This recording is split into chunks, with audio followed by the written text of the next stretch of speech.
jsou připraveni, že? Na vodu.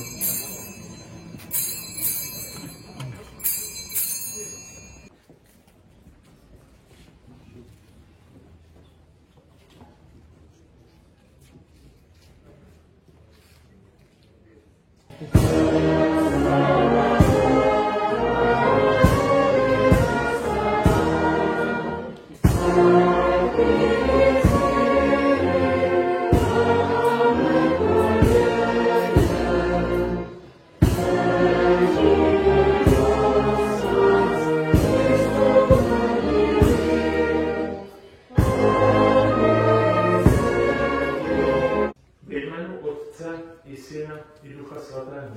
Amen. Pokoj Kristův, ať je s vámi se všemi. Tak ať spojuje tato modlitba naše rodiny.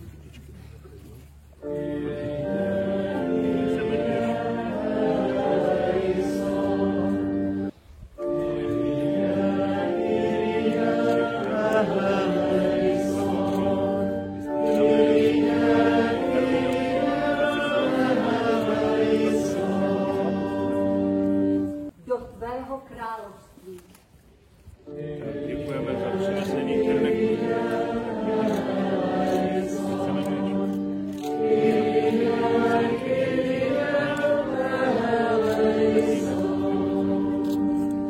A aby nám tyto dary připomínali rostoucí lásku k tobě.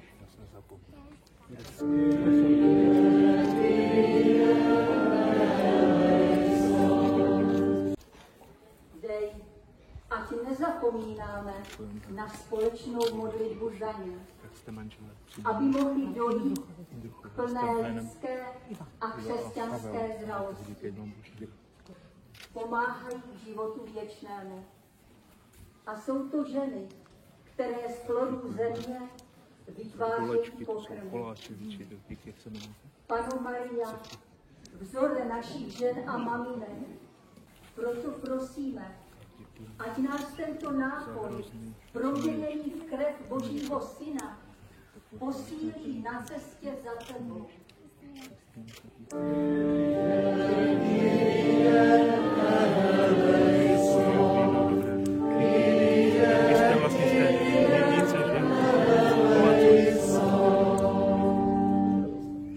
Se rozsáhlé znalosti o bylinách, prospívající našemu tělu, předávají z generace na generaci.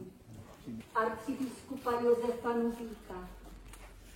Dej mu, Pane, na přímluvu svatých Cyrila a Metoděje, božích služebníků Antonína Cyrila Stojana a patera Antonína Šuránka, pevné zdraví, dary Ducha Svatého. Symbol si povýšil v Eucharistii na svátost. Věříme, že nám v síle tohoto pokrmu pomůžeš dojít do života věčného. Dej, Pane,